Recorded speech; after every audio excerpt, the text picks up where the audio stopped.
Problems, مسائل پوری دنیا میں، ان سب کو شامل کرتے ہوئے لیکن خاص اس بے گناہ اسیر و قیدی کی رہائی کے لیے آیہ امن یجیب کی تلاوت۔ بسم اللہ الرحمن الرحیم، اللہم صلی علی محمد و آل محمد، امن یجیب المضطر اذا دعاہ ویکشف السوء، امن یجیب المضطر اذا دعاہ ویکشف السوء، امن یجیب المضطر اذا دعاہ ویکشف السوء، امن یجیب المضطر اذا دعاہ ویکشف السوء، امن یجیب المضطر اذا دعاہ ویکشف السوء۔ پروردگارہ اس آیہ کریمہ کا واسطہ، محمد و آل محمد کا واسطہ، شہداء کربلا کا واسطہ، پھر آج کی رات جن شہیدوں کے لیے مخصوص کی گئی ہے، یعنی شہزادہ قاسم و شہزادہ علی اصغر کی العطش و پیاس، خدا بندہ ان مصائب کربلا کا واسطہ جس بے گناہ قیدی کی رہائی کے لیے یہ دعا کی گئی اور آیت تلاوت کی گئی، ان کو جلد از جلد خیر و عافیت کے ساتھ رہا فرما۔ پروردگارہ صاحبان ایمان خاص طور پر آخر مجلس تک، لوگ آہستہ آہستہ آ رہے ہیں، آخر مجلس تک جو صف اعضاء پہ آ کے بیٹھنے والے ہیں، ان کو اور ان کی اولادوں کو دنیا اور آخرت کی ہر مصیبت و پریشانی سے محفوظ فرما۔ پروردگارہ شہزادہ قاسم کی شہادت کا واسطہ صاحبان ایمان کو اولاد کے ہر دکھ اور ہر صدمے سے محفوظ فرما۔ صف اعضاء کی برکت سے ہماری تمام حاجتوں کو پورا فرما، ہمیں سیرت اہل بیت پہ چلنے کی توفیق عطا فرما۔ تا ظہور امام ہمارے تمام علماء اور مراجع خصوصاً آیت اللہ سیستانی کا سایہ قائم و دائم فرما۔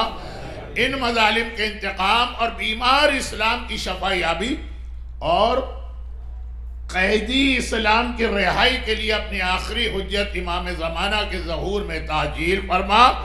غیبت میں اپنی ذمہ داریاں ادا کر کے بعد ظہور امام کی فوج کا سپاہی بننے کی توفیق عطا فرما۔ بسم اللہ الرحمن الرحیم، الحمدللہ رب العالمین، والصلاة والسلام علی سید المرسلین بالقاسم محمد وآلہ الطیبین الذین اذھب اللہ عنہم الرجس وطہرہم تطہیرا۔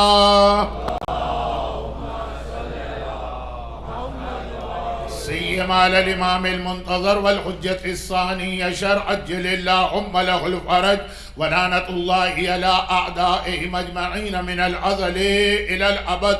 اما بعد فقد قال اللہ الحکیم فی کتابہ الکریم، بسم اللہ الرحمن الرحیم، وکانوا من قبل یستفتحون علی الذین کفروا فلما جاءہم ما عرفوا کفروا بہ، وقال امن یجیب المضطر اذا دعاہ ویکشف السوء، وقال ومن آیاتہ ان خلق لکم من انفسکم ازواجا لتسکنوا الیہا وجعل بینکم مودۃ ورحمہ ان فی ذلک لآیات لقوم یتفکرون۔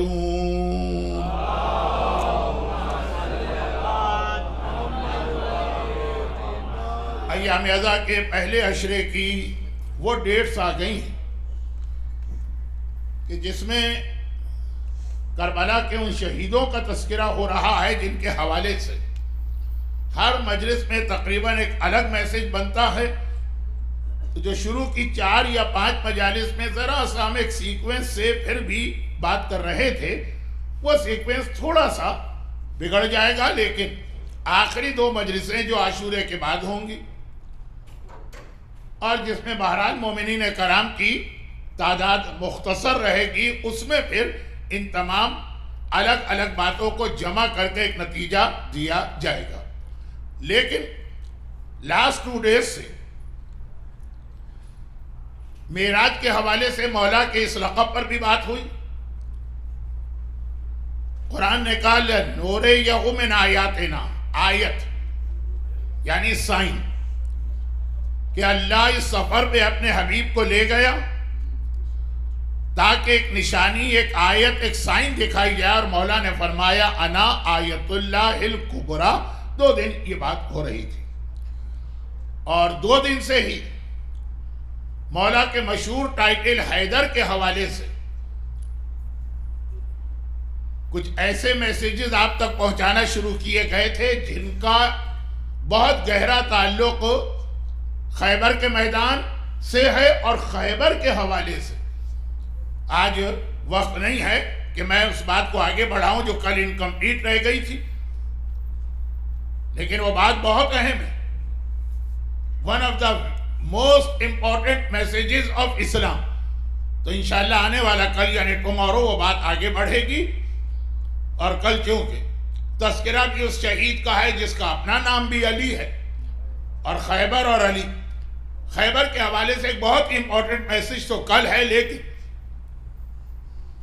خیبر اصل ہمارے لیے جو ایک گائیڈنس کا ذریعہ بنتا ہے کہ خیبر کا مطلب ہے، شاید یہ جملہ آپ نے بہت کم سنا ہوگا، خیبر کا مطلب ہے امام زمانہ کی پریپریشن. یہ خیبر کا مطلب، یہ کہاں سے نکلا خیبر کا مطلب؟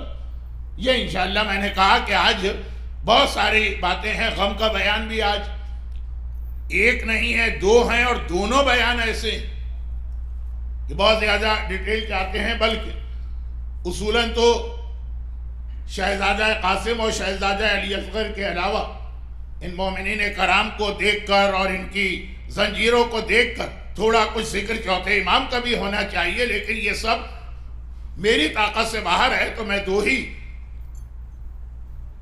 مصائب پڑھوں گا، تو اس کی وجہ سے مصائب میں وقت مجھے زیادہ چاہیے. پھر بھی ایک جملہ کہ خیبر خود خیبر بہت ہی اہم میسج ہے کہ امام زمانہ کی تیاری کرو. اور اس حوالے سے سورہ بقرہ کی آیت 89 کی تلاوت میں اکثر کرتا ہوں. آج بھی میں نے تلاوت کی اور کل جو مجلس تھی اس میں بھی تلاوت کی گئی. صرف آیت کا ترجمہ کر رہا ہوں. بار بار یہ عرض کر رہا ہوں کہ آج کے موضوع میں یہ بات آئے گی نہیں. البتہ ایک اشارہ رہے گا کس چیز میں؟ خیبر کا نہیں، امام زمانہ کی تیاری. وَكَانُوا مِن قَبْلُ يَسْتَفْتِحُونَ عَلَى الَّذِينَ كَفَرُوا. اچھا، اب یہ بات ہو رہی ہے حضرت موسیٰ کی قوم کی، اور شروع کی ایک مجلس میں نے عرض کیا تھا کہ حضرت موسیٰ کی قوم کے حالات جو قرآن نے بیان کیے، تو مین ریزن یہ ہے کہ وہ ساری چیزیں ریپیٹ ہوں گی اس امت میں. اب قرآن کہہ رہا ہے کہ حضرت موسیٰ کی قوم کے یہودیوں کے درمیان ایک ایسا گروپ تھا، یستفتحون علی الذین کفروا، جو پیغمبر اسلام کے ظہور کی دعا مانگتا تھا.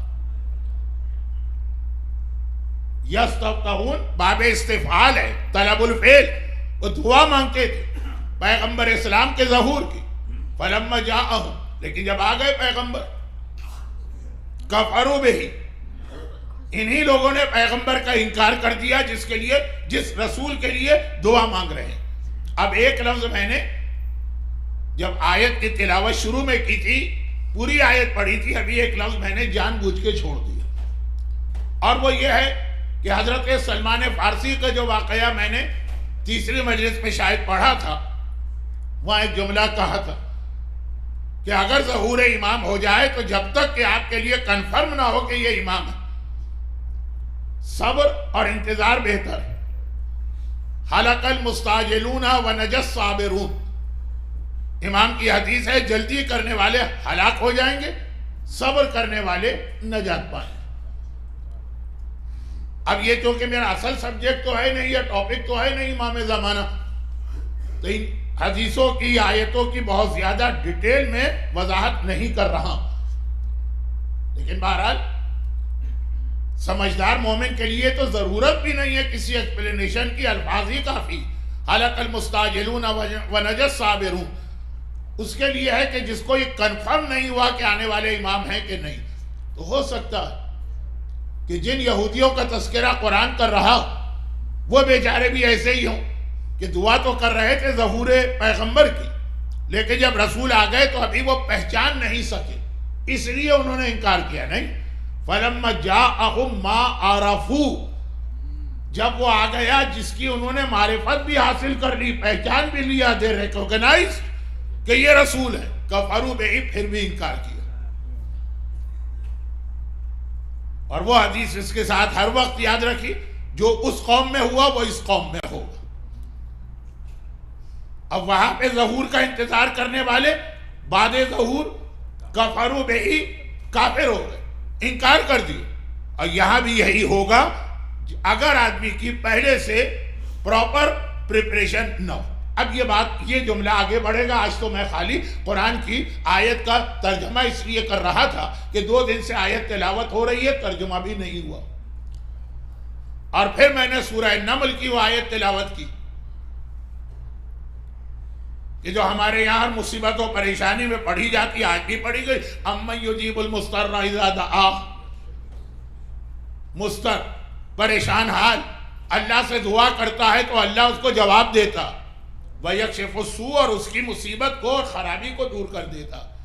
یہ آپ اکثر علماء سے سنتے ہیں، آج میں تفصیل میں جانے کا وقت ہی نہیں رکھتا ہوں کہ مضطر جو اس آیت میں آیا، اگرچہ ایک جنرلائز پیغام ہے، تبھی ہم نے بیمار کے لیے اس آیت کی تلاوت کی، تبھی ہم نے بے گناہ قیدی کی رہائی کے لیے اس آیت کی تلاوت کی، لیکن یہ بھی حدیثوں میں ہے کہ صحیح معنوں اگر کوئی مضطر اس کائنات میں ہے تو وہ زمانے کا امام ہے، اور یہ آیت ان کے بارے میں، امن یجیب المضطر، یعنی اللہ وہ ہے جو امام زمانہ کی دعا کو سنتا ہے، قبول کرتا۔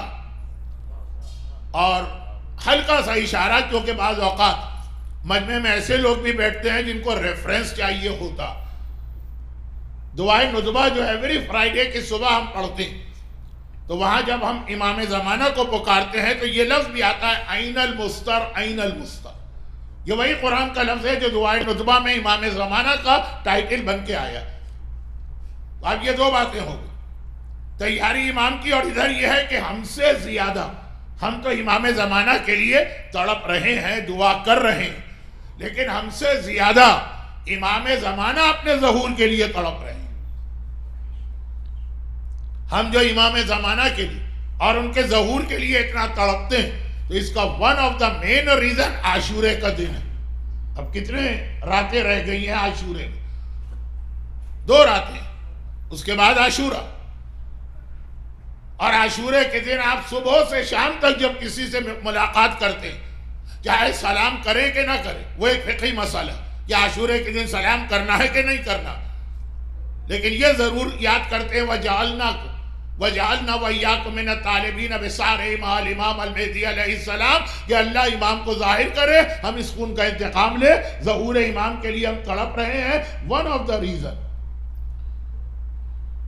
وہ جو میں نے دعا میں کہا کہ اسلام بھی آج ایسے لوگوں کے ہاتھ میں قیدی بنا ہوا ہے جنہوں نے بدنام کر دیا ہے اسلام کو، ان سے رہائی کرانے والا، ان سے رہائی دلوانے والا زمانے کا امام۔ اور one of the reason Karbala کا انتقام ہے جو امام کو لینا ہے، لیکن کربلا کے انتقام کے لیے آپ زیادہ تڑپیں گے، میں زیادہ تڑپوں گا کہ امام زمانہ زیادہ تڑپیں گے۔ جناب قاسم کے مصائب سن کے آپ کا کلیجہ ٹکڑے ٹکڑے ہوگا، یا امام زمانہ کا زیادہ یہ غم محسوس ہوگا؟ کامن سینس کی بات، ان کے اپنے خاندان کی بات۔ تو امام زمانہ ہم سے زیادہ تڑپ رہے، کربلا کی وجہ سے بھی اور اسلام کی وجہ سے، چنانچہ قرآن نے کہا من یجیب۔ تو اب سوال یہ ہے کہ ہماری اور آپ کی دعا تو اللہ ڈیلے کر رہا، امام زمانہ کی دعا کیوں ڈیلے ہو رہی؟ اب اس کا جواب تو پورا اشرا ہوتا ہے، لیکن ایک جملہ اس میں کچھ ہمارا بھی فالٹ ہے، لیکن اس کو اب چھوڑ دیں۔ اب یہ 2 آیتیں اصل میں آنے والے کل کی مجلس میں جب میں امام زمانہ کی پریپریشن کے حوالے سے ایک بات کروں گا، امام زمانہ کے حوالے سے بات نہیں کروں گا، امام سے پہلے کا جو زمانہ ہے، ظہور سے پہلے کا، اس کے لیے ایک میسج ہے، اور بہت اہم میسج، اور خیبر سے ریلیٹڈ۔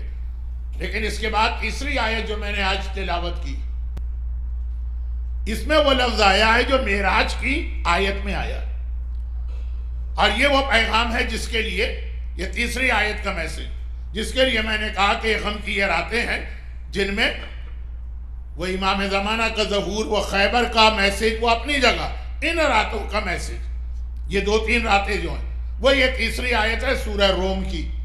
ہر ایک کو آج کل یہ آیت یاد ہے، کیونکہ آج کل جب ہمارے یہاں ایک دوسرے کو شادی کا انویٹیشن دیتے ہیں کسی کا نکاح ہوتا ہے، کسی کا میرج فنکشن ہوتا ہے، جب انویٹیشن دیا جاتا ہے تو برکت کے لیے پہلے یہ آیت لکھی جاتی ہے، اس کے بعد پھر انویٹیشن ہوتا، چاہے وہ ہارڈ کاپی کی شکل میں ہو، چاہے وہ ای میل کی شکل میں ہو، چاہے وہ واٹس ایپ کے میسج کی شکل میں ہو۔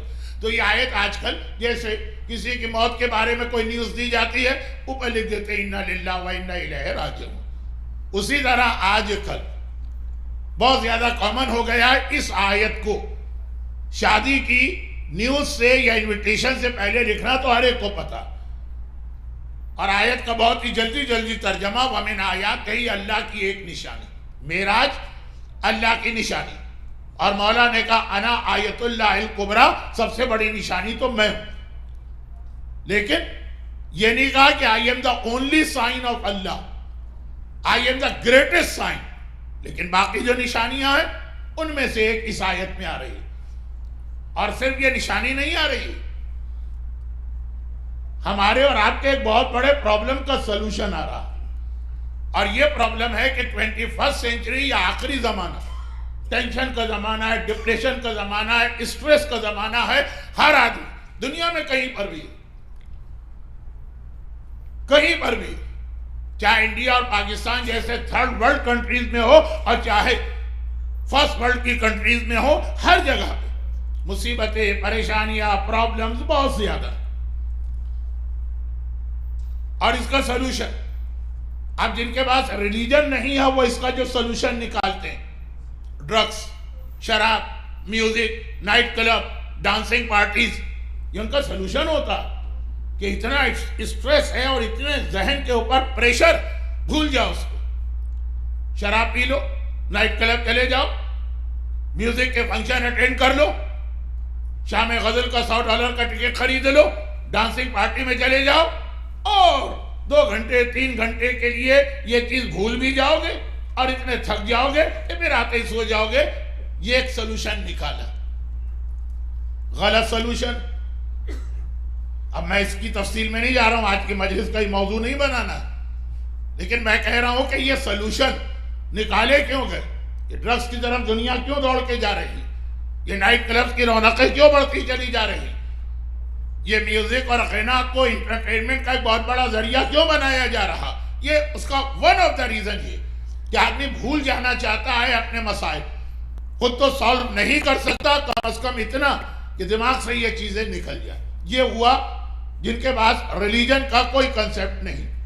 جن کے پاس ریلیجن کا کنسپٹ ہے وہ کیا کرتے ہیں؟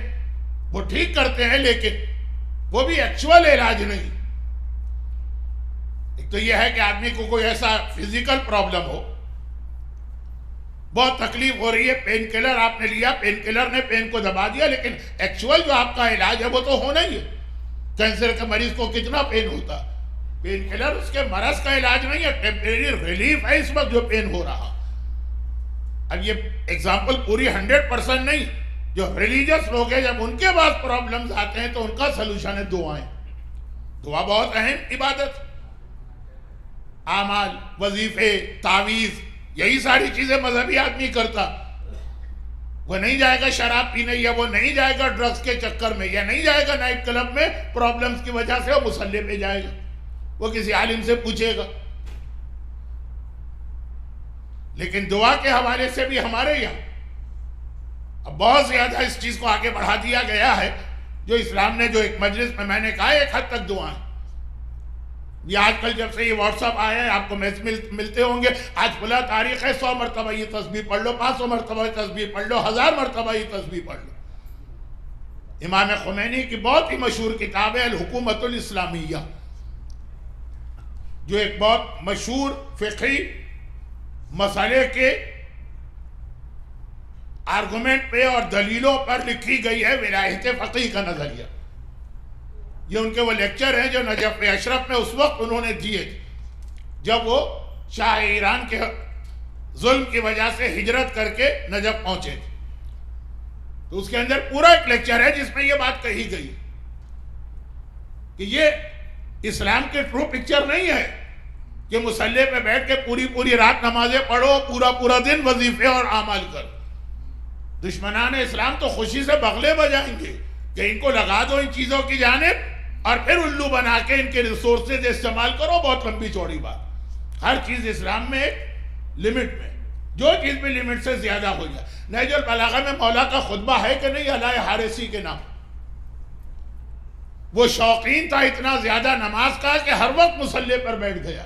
نہج البلاغہ کا خطبہ، ٹائم نہیں ہے میرے پاس کہ میں خطبہ نمبر اور اس کے 2 جملے بتاؤں، اگرچہ خطبہ بہت شارٹ، لیکن انڈیکس میں دیکھ لیجئے گا علائے حارثی سے جو مولا کا خطاب، اے دشمن اسلام، شیطان نے تیری عقل پہ غلبہ کر لیا۔ وہ نماز پڑھ رہا ہے بیچارہ، وہ بہت ہی سمپل لائف گزار رہا، تو ہر چیز ایک لمٹ کے اندر تو سمجھ میں آتی۔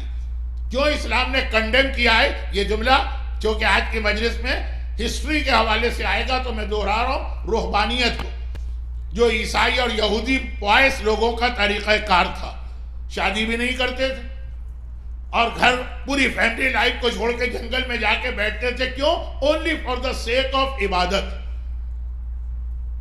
لیکن اسلام نے کنڈیم کیا نا، کہا یہ حرام، حرام کا لفظ ہے، روحبانیت اسلام میں حرام ہے کہ دعا بھی ہو، نماز بھی ہو، وظیفے بھی ہو، مفاتیح الجنا بھی ہو، تسبیح بھی ہو، ایک لمٹ ہے۔ اور یہ سمجھنا کہ ہر چیز کا سلوشن اس سے ملے گا، یہ بھی غلط ہے۔ وہ ایک چیز ہے، اس کے ساتھ پھر اسلام نے کہا کچھ چیزیں اور، مثلا یہ تو ہر ایک کو معلوم ہے کہ دعا سے کام نہیں چلے گا، کوشش کرنا ہے، اسٹرگل، لیس علی الانسان الا ما سعی، وہ تو ہر ایک کو پتا ہے۔ اگرچہ اس میں بھی لوگ کمزور ہوتے ہیں، محنت نہیں کرتے ہیں، ہر چیز میں دعا پہ ریلائی کرتے ہیں۔ میں دعا کا مذاق نہیں اڑا رہا ہوں، لیکن یہ جو آج کل ایک سسٹم ہو گیا ہے واٹس ایپ کے ذریعے سے اور مختلف قسم کے سوشل نیٹ ورکنگ کی سائٹ میں، یہ دعا، وہ عمل، وہ وظیفہ، وہ تسبیح۔ اچھا یہ تو ایک چھوٹی سی بات تھی کہ دعا بہت اہم، بغیر دعا کے کوئی انسان ایک قدم آگے نہیں بڑھا سکتا ہے، لیکن اس کے ساتھ کچھ چیزیں اور۔ تو اب یہ جو اسٹریس، ٹینشن، پرابلمز، ان کا سلوشن نہ ڈرگز ہے، نہ نائٹ کلب ہے، نہ میوزک ہے، نہ انٹرٹینمنٹ کی محفلیں ہیں، نہ مکس گیدرنگ ہے، نہ ڈانسنگ پارٹیز، تو ہر مومن جانتا ہے۔ لیکن خالی دعائیں بھی نہیں ہیں۔ اب دیکھیں میں نے لفظ استعمال کیا اونلی دعا، خالی دعا بھی نہیں، دعا ہے، اس کے ساتھ اور بھی کچھ فیکٹرز، ان میں سے ایک اس آیت میں آیا، جو میں نے اس آیت کی آپ کے سامنے ایک تھوڑی سی تمہید باندھی ہے، انٹروڈکشن، کہ اس میں لفظ اس آیت میں، قرآن کی آیت میں اللہ نے اپنی سائن بتائی ہیں، لیکن اس سائن کے ساتھ اس کے 3 بینیفٹ بھی بتائیں، اور یہ تینوں بینیفٹ وہ ہے جو آج کے دور کا سب سے بڑا پرابلم۔ لیکن چونکہ آپ نے حضرات نے شادی کے کارڈز میں اتنی مرتبہ یہ آیت پڑھ لی ہے کہ میں ڈیٹیل میں نہیں جاتا ہوں، بہت ہی مختصر۔ وَمِنْ آيَاتِهِ one of the signs of Allah أَنْ خَلَقَ لَكُم مِّنْ أَنفُسِكُمْ أَزْوَاجًا، کہ اللہ نے تمہارے لیے شادی کا رشتہ بنایا ہے۔ یہ میرج اسلام میں بہت ہی پاک و پاکیزہ چیز۔ آج کل جو اینٹی میرج یا اینٹائی میرج ایک لابی ہے دنیا میں، جو ان شارٹ ایک جملے میں اس کی پلاننگ بتا دوں کہ دنیا میں کوئی حلال کی اولاد نہ رہے، سب کے سب وہ حرام کی اولاد بن جائے، تو میرج کے خلاف وہ وہی آبجیکشن کرتے ہیں جو کل کی مجلس میں میں نے آپ کو قرضے کے حوالے سے کہا تھا۔ کہا کہ میرج ایک مرد اور ایک عورت کا اپنی نیچرل خواہش کو پورا کرنا۔ اب ناک یوں پکڑو کہ ناک یوں پکڑو، ایک جملہ کہنے سے وہ حلال ہو جائے گا، جملہ نہ کہو تو حرام ہو جائے گا۔ ہمارا مغز اس کو قبول نہیں کرتا۔ جیسے کل کی مجلس میں آپ نے یہ سوچا ہوگا کہ اپنے پیسے سے حج کریں تو یہ حج واجب نہیں ہے، بیوی کو دے کے حج کروا لیں تو یہ واجب ہے، مغز قبول نہیں کرتا۔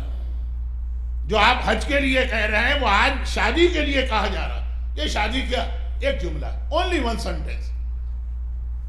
میں نے اپنے آپ کو تمہارے نکاح میں دیا، اس نے کہا میں نے قبول کیا، ہو گئی شادی۔ کہا یہ کیا بات ہوئی، نہ کیوں پکڑو کہ وہ پکڑو، اگر یہی ایک جملہ کہنا ہے دونوں راضی۔ اب پھر جب اسلام کی کنڈیشن آ گئی کہ زبان سے کہنا پڑے، اگر آپ نے لکھ کر دیا ہے تو لکھنے کی کوئی اہمیت نہیں، اور مذاق اڑاتے ہیں آج کی ساری دنیا جو ہے وہ ریٹرن پہ جا رہی ہے، آپ ابھی تک زبان کو لے کے بیٹھے۔ جو اعتراض آپ کرتے ہیں وہی اعتراض جو ہم سے بڑے ہم تو اسلام کے دشمن نہیں، ہم تو لیک آف نالج کی وجہ سے اعتراض کرتے ہیں۔ یہ میں نے وہ ناک یوں پکڑو ناک منہ پکڑو کے حوالے سے بات کی، کیونکہ آج جو اخباریت مرجعیت کے خلاف اعتراض کر رہی، ان میں ایک اعتراض یہ بھی ہوتا کہ سیدھی سادھی بات کوئی لوگ اتنا گھما کے پیش کرتے ہیں۔ اب وہ سبجیکٹ بدلتا چلا جا رہا ہے تو بات ہو رہی ہے شادی۔ اگر آپ ان ڈیپتھ جا کے دیکھیں تو شادی کے حوالے سے بھی وہی اعتراض ہوگا کہ ناک کو سیدھا پکڑے کہ ہاتھ گھما کے پکڑے۔ بھئی یہ جملہ کہیں کہ جملہ نہ کہیں، اسلام میں 4 یا 5 چیزیں ایسی ہیں جس کو زبان پر لانا ضروری۔ اگر آپ کی انٹینشن ہے that's not enough، اگر آپ نے ریٹرن میں لکھ کے دیا ہے that's not enough۔ زبان کا ہلنا ضروری ہے، ورڈنگ آپ کے منہ سے نکلنا چاہیے۔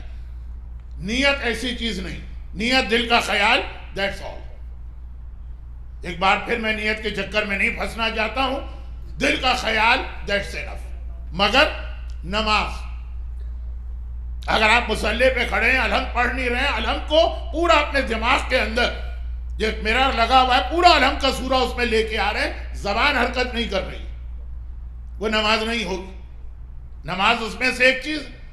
نمبر 2، جو ہمارے یہاں عورتیں، بہت زیادہ عورتوں میں یہ بات کامن، خاص طور پر آج کی رات شہزادہ قاسم، نظر یا منت اور قسم، جب تک کہ آپ کی زبان میں لفظ اللہ نہ آئے، اللہ اللہ، وہ نہ نظر قرار پائے گی، نہ منت قرار پائے گی، نہ قسم۔ نمبر 3، نکاح، دل میں خیال ہے، انٹینشن ہے، دونوں پارٹیز راضی ہیں، پیپر پہ آپ نے لکھ دیا ہے، زبان سے جب تک کہ لفظ نہیں آئے گا انکا تو نکاح نہیں ہوگا۔ کیا فرق پڑتا ہے ناک کیوں پکڑی کہ ناک کیوں پکڑی؟ خالی ایک لفظ کہنے سے اتنا بڑا گناہ کبیرہ حلال ہو کے اہم ترین عبادتوں میں شامل ہو گئے۔ جی ہاں، یہی میں کل کہہ رہا تھا کہ اللہ نے کہا ہے کہ یہ حرام تو حرام، وہ حلال تو حلال، اور چوتھی چیز طلاق۔ طلاق بھی وہ چیز جس کے بارے میں بتانے کی ضرورت نہیں ہے۔ الحمدللہ آپ کی جماعت اس سے محفوظ ہے اور خدا اسے قیامت تک محفوظ رکھے، لیکن طلاق جب تک کہ زبان حرکت نہ کرے۔ تو خلاصہ یہ ہے کہ جو کل کا مسئلہ تھا حج والا، مجھے پتا ہے کہ لوگ بہت اس کا مذاق اڑاتے ہیں اور انہیں تو عمل کرنا ہی نہیں ہے، لیکن جو عمل کرنا ہے تو اسلام میں جتنے احکامات، اگر آپ اس کو بیس بنا لیں کہ سیدھی سادھی بات کرو، گھما کے کیوں کر رہے، تو نکاح ختم، طلاق ختم، نماز ختم، ہر چیز ختم۔ واپس آ جائیے، قرآن نے کہا شادی، میرج، یہ اللہ کی نشانی ہے۔ تو نشانی کا لفظ آیا، مولا اللہ کی سب سے بڑی نشانی، مگر یہ بھی اللہ کی ایک نشانی۔ اور پھر اس کے 3 بینیفٹ اسی آیت میں آ گئے۔ دعاؤں کے حوالے سے تو بعض سو کالڈ چیمپئن آپ کو بتائیں گے نا کہ یہ دعا مجھ سے لے کے جاؤ 2 گھنٹے میں تمہارا مسئلہ حل ہوگا، یہ عمل مجھ سے لے کے جاؤ within 1 week تمہارا مسئلہ حل ہوگا۔ مگر یاد ہو قرآن کی آیت کہ اللہ کی نشانی ہے، کیوں؟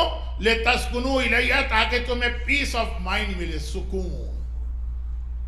اس کو تو دنیا آج کل ڈھونڈ رہی ہے، یہی تو ان کو نہیں مل رہی، اسی کے لیے تو وہ ڈرگز کی جانب جا رہے ہیں، اسی سکون کے لیے تو نائٹ کلب میں جا رہے ہیں، وہاں سے مل ہی نہیں رہا ہے۔ کہاں ملے گا؟ خدا نے کہا کہ شادی، اور جعل بینکم مودہ، تم دونوں کے درمیان ایک اسپیشل قسم کی محبت پیدا کی۔ محبت بھی عربی کا لفظ ہے، مودت بھی عربی کا لفظ۔ قرآن نے یہاں محبت نہیں کہا، مودت کا، ایسی محبت جو سیکریفائز اور قربانیاں چاہتی ہے ایک دوسرے کے لیے، جو ہم اہل بیت کے لیے قربانیاں دیتے۔ شوہر بیوی کا رشتہ بھی اسی کا نام، کبھی شوہر بیوی کے لیے سیکریفائز کرے گا، کبھی بیوی شوہر کے لیے، اور محبت کی وجہ سے خوشی کے ساتھ وہ رحمہ۔ اور پھر سب سے بڑی چیز ہے، ہر آدمی کو اپنے گھر میں رحمت پروردگار چاہیے۔ یہ کام کرو، رحمت، عزاداری رحمت لانے کا بہترین ذریعہ، یہ رحمت لے کے آتی ہے آپ کے گھروں میں اور آپ کی پرسنل لائف میں۔ لیکن قرآن نے کہا اس کے علاوہ کچھ چیزیں، ان میں سے ایک یہ شادی کا رشتہ۔ تو اب یہ میرج کا انسٹیٹیوشن جو توڑا جا رہا ہے، ختم کیا جا رہا، اس کا نام و نشان مٹایا جا رہا، کہا جا رہا ہے خالی ایک لفظ کہنے سے یہ حرام حلال، حلال حرام، کیا چکر؟ کامن سینس کی بات کرو، دونوں راضی ہیں، خوش ہیں، سائن بھی کر رہے ہیں، تو ہو گیا حلال۔ لیکن قرآن نے کہا جو ایکچول شادی، سکون اس میں ہے، رحمت اس میں ہے، اور عجیب انداز کی ایک محبت اس میں۔ قرآن اس محبت کو نہیں مانتا کہ 14 فیبروری کو ویلنٹائن ڈے میں چاکلیٹ کا باکس دے دیا اور باقی 364 ڈیز شوہر نے بیوی پر اور بیوی نے شوہر پہ ظلم کیا۔ ہر لمحے یہ محبت رہنا چاہیے رحمت کے ساتھ، یہ شادی کا ہو۔ اس کی بہترین مثال ہمارے سامنے خود اہل بیت کا گھر آتا ہے۔ کل مولا کائنات کی شادی جناب خولہ سے اس کا تذکرہ کرنا پڑا، اور پھر جناب ام البنین سے، اور آج بھی اسی طرح سے مجھے ایک ایسی شادی کا تذکرہ کرنا جس کا 80% حصہ آ جائے گا، 20% حصہ ایک دن کے بعد آئے گا جناب علی اصغر کے مصائب میں، آلموسٹ وہ آج ہی یہ بات کور ہو جائے گی۔ اور یہ مختصر میں اس لیے ریپیٹ کر رہا ہوں، لاسٹ ایئر جب میں یہاں مجلسیں پڑھنے آیا تو ایام ازا کی آخری دن تھے، یوم سکینہ کی مجلس، پہلی مجلس میں نے لاسٹ ایئر پڑھی تھی، اور آج یوم العطش، اس دن سکینہ کو یاد کیا تھا، آج اصغر کو یاد کر رہے ہیں۔ وہاں بھی کنسپٹ پیاس کا تھا، یہاں بھی کنسپٹ پیاس کا، تو تھوڑی سی باتیں وہ لاسٹ ایئر کی مجلس والی آج کے دن ریپیٹ کرنا ضروری۔ اور وہ یہ کہ جو ہسٹری اہل بیت کے گھرانے کی شادی، کرائیٹیریا کیا ہوتا ہے، سلیکشن کیسے کیا جاتا ہے، اور کیسی وفادار بیویاں اہل بیت کے گھرانے میں آتی ہیں، اور خاص طور پر آقا حسن کے ہاں اس لیے یہ بات بہت اہم کہ ایک اتنی وفادار بیوی ہے اور ایک وہ جودہ جیسی ایسی دغاباز بیوی ہے کہ جس نے زہر دے کے شہید کیا۔ تو یہ دونوں تو آج میں بیلنس نہیں کر پاؤں گا۔ جو تاریخ ہمارے پاس موجود ہے اس کے اعتبار سے آلموسٹ 5000 سال پہلے، ایکچول ایگزیکٹ کوئی نہیں بتا سکتا، ایک اندازہ، بابل عراق کی سویلائزیشن کا وہ علاقہ جسے آج بھی دنیا مانتی ہے بابل، 7 ونڈرز آف دا ورلڈ میں سیکنڈ نمبر کا ہینگنگ گارڈنز آف بابل، دنیا کا سب سے زیادہ ترقی یافتہ علاقہ تھا، بہت بڑی ایک سلطنت تھی، اور اس کے مختلف پھر چھوٹے چھوٹے سٹیز تھے۔ اب آپ کو پتا ہے کہ انڈیا پاکستان میں سٹی کا کنسپٹ الگ ہے اور ویسٹ میں الگ ہے۔ شاید ویسٹ کے اعتبار سے میں اٹلانٹا سٹی میں نہیں بیٹھا ہوں، اس کا کوئی اور نام ہوگا، لیکن بابل ایک سٹی تھا، غازریہ اسی میں، نینوا اسی میں، الگ الگ سٹیز تھی، اور اس میں ایک سٹی کا نام تھا ار، انگریزی میں UR،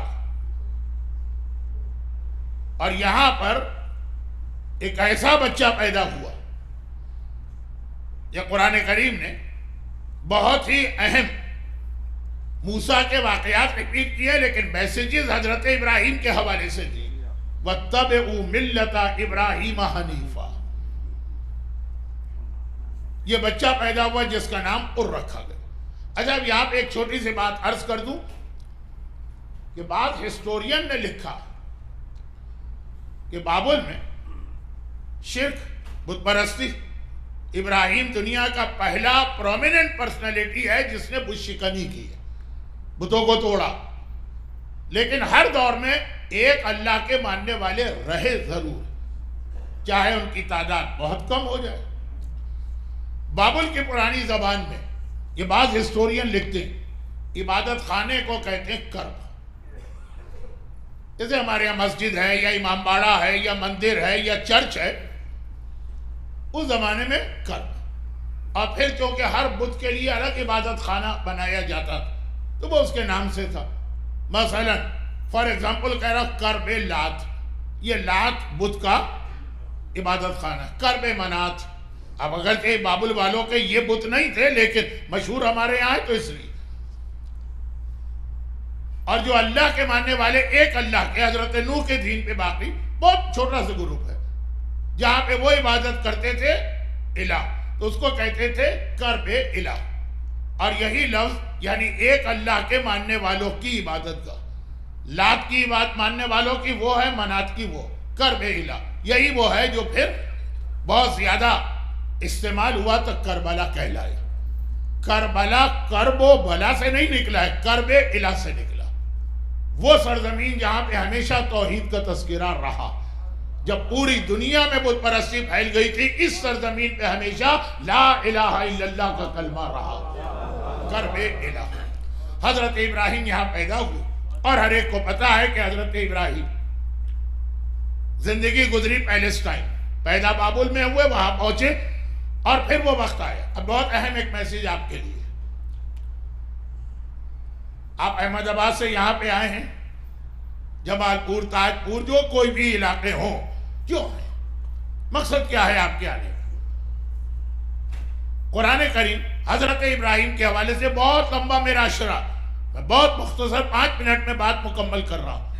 حضرت ابراہیم کے حوالے سے قرآن جو عجیب دعائیں، ابراہیم کی سب سے مشہور جو 2 دعائیں ہیں وہ تو اپنی جگہ ہے، ربنا تقبل منا انکا انت السمیع العلیم، ربنا اغفر لی ولوالدی وللمؤمنین یوم یقوم الحساب. دونوں ابراہیم کی دعائیں مشہور، جو مشہور نہیں لیکن بہت اہم 2 دعائیں قرآن کریم بتا رہا. حضرت ابراہیم نے 2 شادیاں کی، دوسری بیوی سے بیٹا ہو گیا اسماعیل. اب دونوں بیویوں کے درمیان ٹینشن ہو گیا.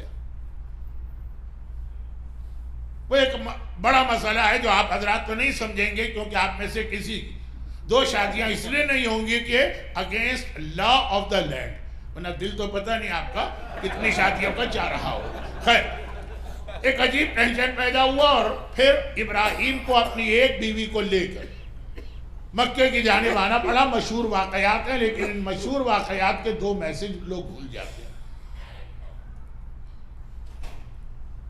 اپنی بیوی کو لا رہے ہیں اور اپنے بیٹے. اس وقت تک ایک ہی بیٹا تھا، اکلوتا بیٹا کسی باپ کا، وہ بھی بڑھاپے میں.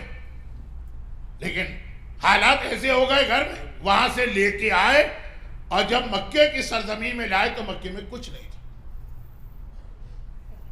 کچھ بھی نہیں تھا، کعبہ بھی نہیں تھا. خود حضرت ابراہیم کا جملہ قرآن نے آیت بنا دی، رب انی اسکنت من ذریتی بواد غیر ذی زرع. اے خدا میں اپنی ذریت کو، اپنی اولاد کو وہاں لا رہا ہوں جہاں گھاس کا ایک پتا بھی نہیں.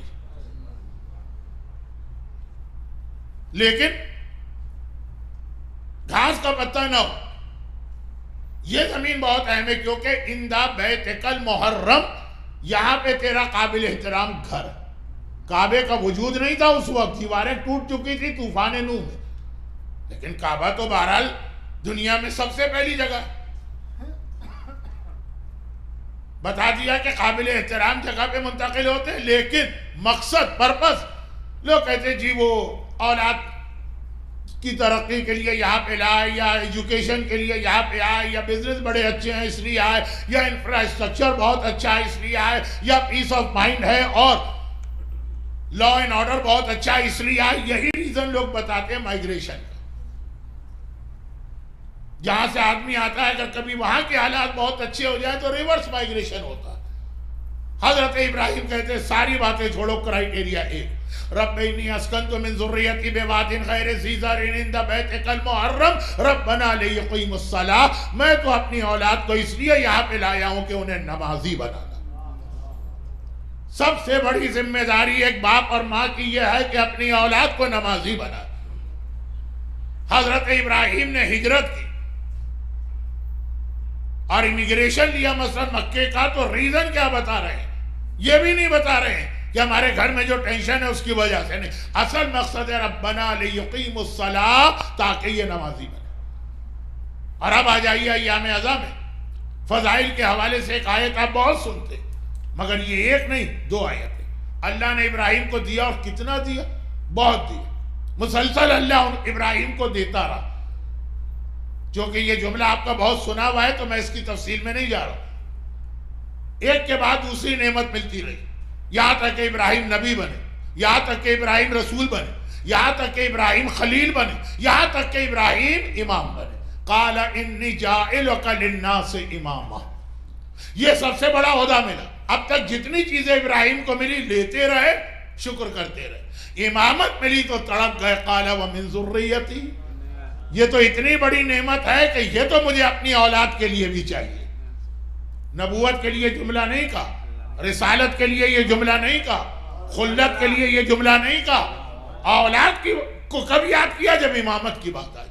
اتنی بڑی نعمت امامت ہے، ابراہیم برداشت نہ کر سکے، کہا مجھے اپنی اولاد کے لیے چاہیے۔ مگر کیا خالی امامت میں اولاد یاد آئی؟ نہیں، دوسری دو چیزیں ہیں جہاں ابراہیم نے اپنی اولاد کو یاد کیا۔ رب اجعلنی مقیم الصلاۃ ومن ذریتی، خدا بندہ مجھے بھی نمازی بنا اور میری اولاد کو بھی نمازی بنا۔ تو جیسے عقیدے میں امامت کا درجہ ہے، ویسے عمل میں نماز کا درجہ ہے۔ امامت کی بشارت ملی تو اولاد کے لیے مانگی، اور یہاں نماز کا پیغام آیا تو اولاد کے لیے نماز کو مانگا۔ آپ کا سب سے بڑا ٹارگٹ، آپ کا سب سے بڑا ہدف، آپ کی زندگی کا سب سے بڑا مقصد، اولاد کو ترقی دلوائیے، سرجن بنے، ڈاکٹر بنے، اکاؤنٹنٹ بنے، ایک کی نہیں 50 ڈیری کوئن ان کی ہو جائے، لیکن اصل مقصد ہے نمازی بنے۔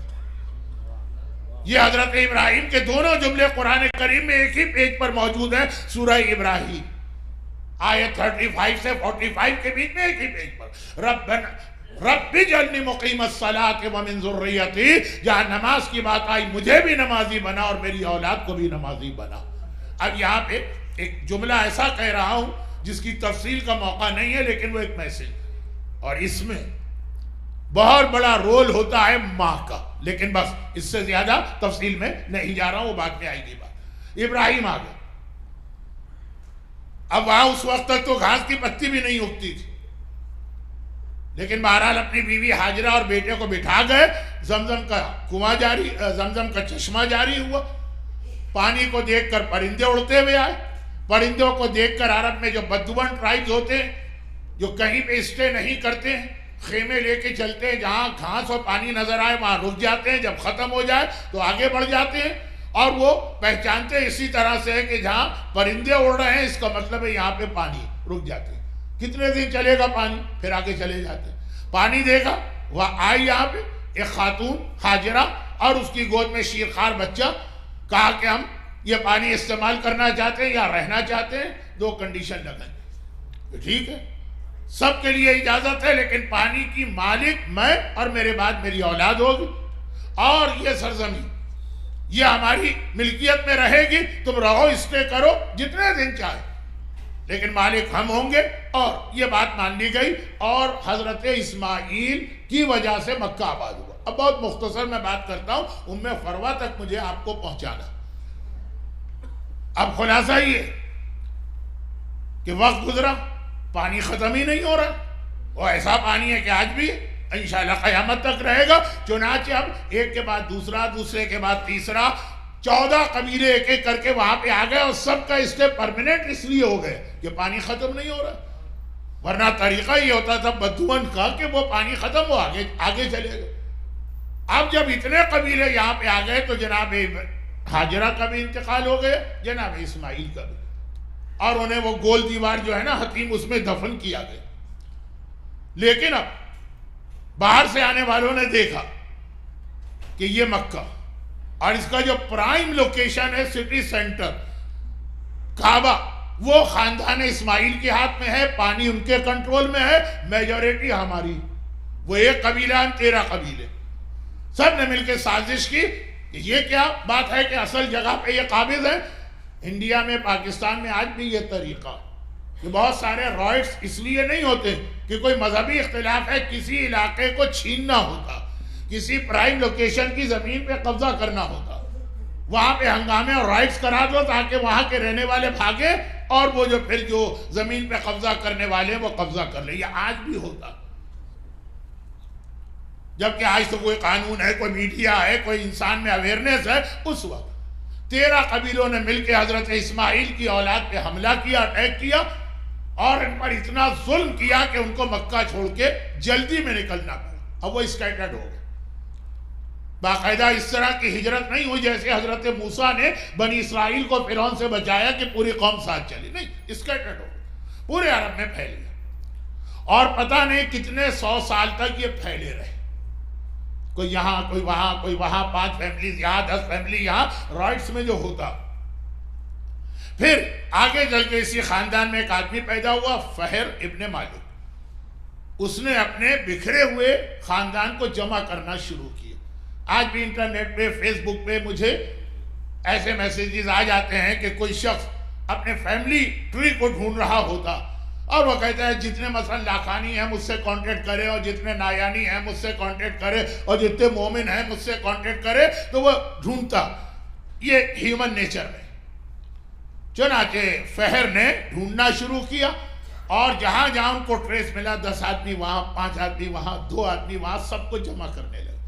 عربی میں کوئی چیز اگر زمین پہ اسکیٹرڈ ہو جائے، مثلا کسی عورت کے گلے کا ہار ٹوٹ جائے، موتی زمین پہ بکھر جائیں، تو جو ان کو جمع کرے اسے کہتے ہیں قریش.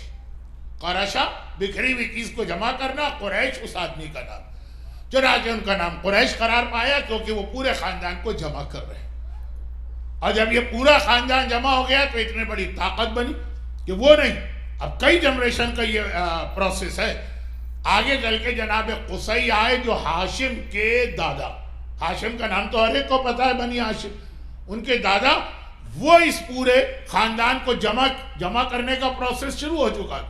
جب سب جمع ہو گئے طاقت بنی، اور انہیں لے کے مکے میں داخل ہوئے کہ مکہ ہمارا سٹی، یہ زمین ہماری. ہماری دادی جناب ہاجرہ نے پہلے سے کنڈیشن لگائی، ہم پر ظلم کیا گیا، ہم اپنا حق لینے آئے. وہ مکے میں انٹر ہوئے اور اتنی بڑی طاقت تھے وہ کہ مکہ ان کے ہاتھ میں آ گیا. وہ مکے کے حکمران بن گئے جناب قصی. مگر پرابلم ایک ہوا، یہ پرابلم اس وقت بھی ایسٹ افریقہ میں ہو چکا ہے، اور شاید آپ حضرات بھی اس بات کو سمجھ لیں گے. وہ کیا کہ پورے عرب میں جو اسکیٹرڈ بنا اولاد اسماعیل، حضرت اسماعیل کی اولاد، وہ سب آ گئے، وہ سب جمع ہو رہے. مگر اس میں سے کچھ لوگ یمن چلے گئے تھے. یمن اس زمانے میں دنیا کا سب سے مالدار علاقہ، اور وہاں کی سویلائزیشن، ملکہ سبا، حضرت سلیمان کے زمانے سے قرآن کریم تک اس کی تعریف کرتا. اور امام فرماتے دنیا میں آج تک جتنی عورتیں گزری، وزڈم اور عقل کے اعتبار سے ملکہ سبا بلقیس کے برابر کوئی نہیں. بہت لمبے اور دلچسپ حالات ہیں، لیکن وہ تو بات ہے حضرت سلیمان نبی کی. پھر بھی بہت بڑی سویلائزیشن اس زمانے کا. مثلا امریکہ تھا، یمن، دولت ہی دولت تھی. اور اتنی دولت کی وجہ، ریزن یہ تھا کہ اس وقت یمن پورٹ تھا، اور ایسی پورٹ کہ جاپان، چین اور انڈیا سارا ٹریڈ کا سامان، کارگو شپ یمن آتے تھے، پھر یمن سے بائی روڈ یہ یورپ جاتے تھے. تو ایسی پرائم لوکیشن تھی بزنس کے کہ یورپ کو ملاتے تھے یہ چین اور جاپان اور انڈیا سے. یمن بہت پیسہ تھا. وہاں جو لوگ گئے، جب قریش نے، جناب فہر ابن مالک نے جمع کرنا شروع کیا، یمن والوں نے کہا نہیں، ہم یہاں بالکل صحیح سیٹ ہیں، ہمیں کوئی پرابلم نہیں ہے، اور اگر ہم کسی اور جگہ جائیں گے، جنگل، ڈیزرٹ، اتنی دولت تو کہیں نہیں ہوگی. جیسے اگر کوئی جمع کرنا شروع کرے مومنہ جماعت کو اور کہے کہ آ جاؤ واپس احمد آباد، ہم کو مل رہا ہے، تو آپ لوگ تو نہیں جائیں گے ڈیری کوئن چھوڑ. آپ کہیں گے اچھی خاصی دنیا کی ہر سہولت، ہم کیوں جائیں. ایسٹ افریقہ میں یہ سٹوری ہوئی تھی کہ جب یوگانڈا میں ایدی امین نے ایشینز کی پراپرٹی پہ قبضہ دے کے نکالا، وہ پوری دنیا پھیلے. اور جب 50 سال کے بعد حالات ٹھیک ہوئے، واپس بلایا گئے، تو جو لوگ انگلینڈ میں سیٹل ہو گئے، ان کے بچوں نے کہا ہم تو نہیں جائیں گے. تو یہ ایک ہیومن نیچر ہے. یمن کے ابراہیمی لوگوں نے منع کر دیا کہ ہم یہاں سیٹل ہیں، ہمارے اچھے بزنس ہیں. مگر یمن میں ایک مسئلہ تو نہیں کہیں گے، یمن اس زمانے میں کرسچینٹی کا بہت بڑا مرکز تھا. وہ جو ہاتھیوں والا لشکر آیا تھا مکے پہ حملہ کرنے، وہ یمن سے آیا تھا. ابراہ نے وہاں پہ چرچ بنایا تھا کہ یہاں پہ آؤ، وہاں نہ جاؤ. تو یمن کرسچینٹی کا بہت بڑا مرکز. یمن کے بالکل سامنے ہی تو ایتھوپیا، حبشہ، جہاں کا بادشاہ نجاشی، جعفر طیار، پیغمبر نے مسلمانوں سے کہا وہاں جا کے پناہ لو. تو کرسچینٹی. اب جب آپ ایک ایسے ماحول میں رہیں گے تو ذرا بھی اپنی اولاد کی جانب سے آپ غافل ہو جائیں گے، تو جو ماحول ہے وہ اس پہ اثر کرے گا۔ یہ لوگ جو یہاں پہنچے، دولت بہت ہوئی، بہت سارے ڈیری کوئن اس زمانے کے لوگوں نے خرید لیے، اور اتنا سونا اور چاندی، دولت بڑھتی گئی، اور ایک بہت ہی سویلائزڈ، خالی پیسہ چیز نہیں ہے، ایک سویلائزڈ علاقہ تھا، انفراسٹرکچر تھا اس زمانے کا۔ مکہ تو کچھ بھی نہیں تھا، دنیاوی اعتبار سے کہہ رہا ہوں، جو یمن تھا، تو سب وہاں سیٹل ہے، لیکن انفلوئنس آ رہا ہے کرسچینٹی کا۔ آہستہ آہستہ حضرت ابراہیم کے یہ ماننے والے، حضرت ابراہیم جو ایک خدا کو مانتے، وہ آہستہ آہستہ کرسچن ہونے لگے، اور ٹرو، دنیا دکھانے کے لیے نہیں یا کسی بینیفٹ کے لیے نہیں، بس وہ مذہب ان کو پسند آ گیا۔ اب ہوتا یہ تھا اس زمانے میں کہ کرسچن میں جس کو بہت زیادہ عبادت کا شوق ہو جائے وہ راہب بن جاتا تھا۔ راہب کے معنی راہبہ، دنیا چھوڑ کے الگ ہونا۔ وہ چلے جاتے تھے جنگل میں، وہاں ایک گھر بنا کے 100 سال وہیں پہ عبادت کرتے، تو اب ان کی جو پراپرٹی ہے، جو اتنا انہوں نے کمایا، وہ باقی ریلیٹیوز کو ملتا تھا۔ اب آہستہ آہستہ، یہ 2 سال کی بات، اسٹوری نہیں سنا رہا، 5 سال کی نہیں، 100 سال لگے ہوں گے، 200 سال لگے ہوں گے۔ اب یہ کہ آہستہ آہستہ لوگ کرسچن بننے لگے، وہ دولت جو تھی رشتہ داروں کو ملنے لگی، کرسچن بننے والے زیادہ ہو گئے، بزنس کرنے والے کم ہو گئے، ان کے پاس دولت بڑھتی چلی گئی، یہاں تک کہ آخر میں آلموسٹ وہ سارے لوگ جو مکے سے نکالے گئے تھے 10 جنریشن پہلے، حضرت ابراہیم کی اولاد، وہ سب کے سب راہب بن گئے، بہت پیسے والے تھے، تبھی تو انہوں نے مکہ واپس آنے سے منع کر دیا، اور وہ سارے کے ساری دولت جو تھی وہ جمع ہو گئی ایک آخری آدمی کے پاس جو نہیں بنا کرسچن، وہ اپنے مذہب پہ رہا، حضرت ابراہیم پر، جس کا نام تھا خویل تھا۔ اب یہ ساری دولت پوری قوم، میں آپ کی مثال دے رہا ہوں، برا نہیں مانیے گا، کہ اگر ساری ڈیری کوئن مل کے کسی ایک آدمی کے پاس آ جائے، خالی بزنس نہیں، ایسٹس، کیش، انویسٹمنٹ، مکانات، پراپرٹیز، ساری چیز، اور اس زمانے کے سب سے زیادہ مالدار علاقے، تو خویل کے پاس اتنی دولت خالی اپنی نہیں ہے، وہ پوری قوم کی جنریشن کی جمع کی ہوئی دولت اور پراپرٹیز، اور اس لیے کہ باقی لوگ کرسچن راہب بن کے دنیا چھوڑتے چلے۔ اب ہوا یہ مسئلہ کہ اس کی ایک ہی بیٹی تھی، اب وہ ذرا بڑی ہوئی شادی کے قابل، تو والدین کے لیے بیٹیوں کی شادی ایک بہت بڑا مسئلہ ہونا چاہیے، یہ ذمہ داری ہے باپ اور ماں کی۔ میں نے کل کی مجلس میں بار بار کہا، جو شادیاں اہل بیت اطہار کی اللہ نے تقدیر میں لکھ دی تھی، اس کے اندر بھی بڑوں کو انوالو کیا گیا۔ تو اب یہ ہے کہ یہ والدین، بڑوں میں سب سے پہلے تو پیرنٹس آتے ہیں، اپنی اولاد کی شادی کی فکر۔ اب خویل دولت بہت، بیٹی بڑی ہو رہی، میں یہ حدیث یہاں پہ ضرور پڑھتا ہوں، آپ نے 50 دفعہ سنی، ایک دفعہ اور سن لی۔ چوتھا امام فرماتے ہیں 4 چیزیں غیرت مند کے لیے بہت بڑا مسئلہ، بنتن ولو کانا مریم، اگر بیٹی ہو شادی کے قابل، چاہے مریم جیسی عظیم بیٹی کیوں نہ ہو، شادی تو بہرحال ایک مسئلہ، دینن ولو کانا درہما، قرضہ چاہے 1 درہمی کیوں نہ ہو، سوالن ولو کانا طریقہ، کسی کے آگے سوال کرنا چاہے وہ راستے کے بارے میں کیوں نہ پوچھو، ایک غیرت مند کے لیے بہت بڑا مسئلہ ہے، جو کائنات کا سب سے بڑا غیرت مند ہے، جب اصغر کو لے کے سوال کر رہا ہوگا کیا حسین پہ گزر رہی ہوگی، سفرن ولو کانا فرسخا، تو خیر پریشانی ہوئی، اور واقعاً جو لوگ اپنے رسپانسبلٹی سمجھتے ہیں، جیسے ان کی اولاد بڑی ہوتی ہے پریشان ہوتے ہیں۔ اب یمن میں تو کوئی میچ ہے ہی نہیں، کیونکہ جتنا خاندان ہے سارا کا سارا کرسچن بن گئے، اور راہب کرسچن جو شادی ہی نہیں کرتے، چاہے مرد ہو چاہے عورتیں۔ شادی کے مسئلے کی وجہ سے اس نے مجبوراً یہ کہا کہ دولت تو میرے پاس بہت آ گئی ہے، میں اگر مر گیا تو میری بیٹی کا کیا ہوگا، میں واپس مکے جاتا ہوں۔ جو پہلے آفر آئی تھی اس کو نہیں، 100 سال پہلے تو یہ لوگ نہیں گئے تھے اپنی پراپرٹیز چھوڑ کے، لیکن اب مجبور ہے شادی کی وجہ سے۔ چنانچہ خویلد یہ ساری دولت اور اپنی بیٹی کو لے کے مکے آئے. انہی کی بیٹی کا نام خدیجہ طاہرہ ہے کہ مکے میں آنے کے بعد پھر پیغمبر سے شادی ہوئی اور وہاں پہ وہ ہسٹری بدل جاتی ہے جو میرے آج کے ٹاپک سے ریلیٹڈ نہیں.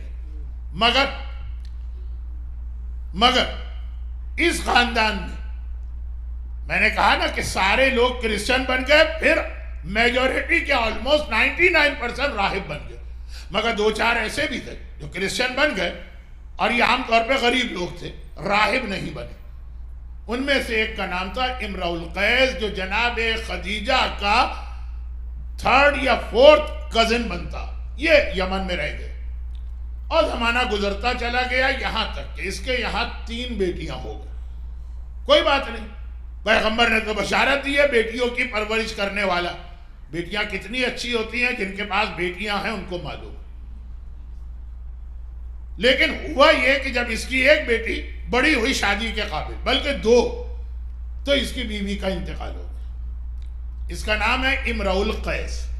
یہ نام عرب کے ایک بہت مشہور شاعر کا بھی ہے, لیکن وہ الگ, یہ الگ. اردو میں بہت سے لوگوں کا نام اقبال ہے, one of the greatest poet in Urdu Iqbal, لیکن ہر اقبال وہ شاعر نہیں. انیس میرے حساب سے تو گریٹسٹ پوئٹ ان اردو, لیکن اور بھی بہت سے لوگوں کا نام انیس ہے. امرؤ القیس. بیٹیاں بڑی ہو گئی ہیں, خاص طور پر پہلی 2 بیٹیاں تو شادی کی ایج کو پہنچ گئی اور اس کی بیوی کی ڈیتھ ہو گئی.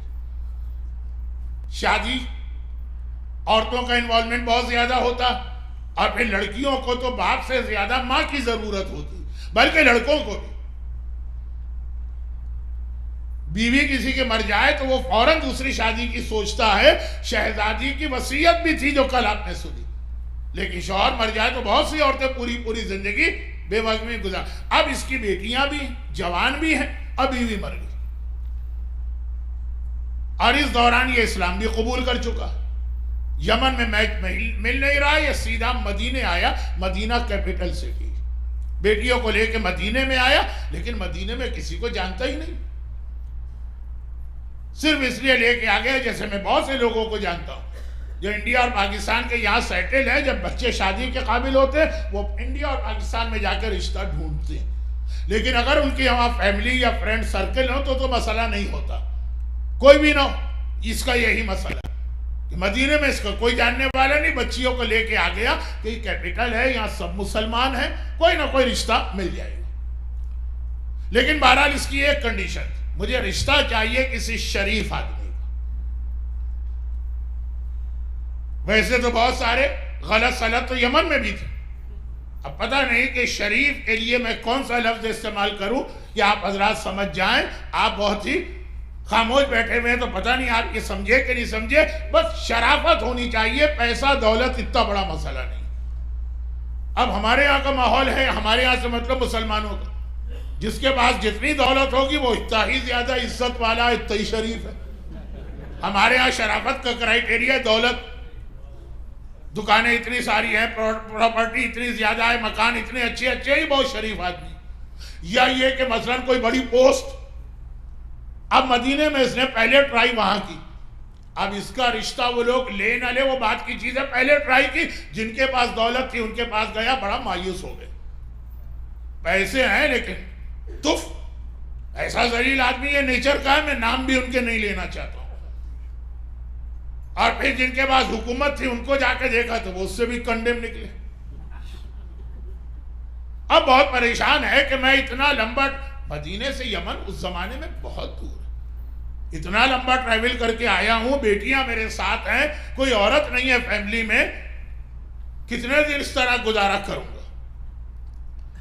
بہرحال پریشانی کے عالم میں ایک دن شام کے وقت مدینے کے باہر بیٹھا ہے. وہ مدینہ بہت چھوٹا اس زمانے میں, آج کی مسجد دیکھی آپ نے مدینے کی, اس زمانے کا تقریباً پورا مدینہ اتنا تھا بس. تب یہ ہے کہ شام کا وقت ہوتا ہے تو ایسے علاقوں میں لوگ ذرا سا شہر کے باہر جا کے تھوڑا سا پلیجنٹ بریز وغیرہ چل رہی ہے, وہاں بیٹھا. اس نے دیکھا کہ ایک آدمی آ رہا ہے, سارا جسم پسینے پسینے ہے اور سر پہ گرد و غبار ہے, لگ رہا ہے کہ بڑی محنت کر کے آ رہا.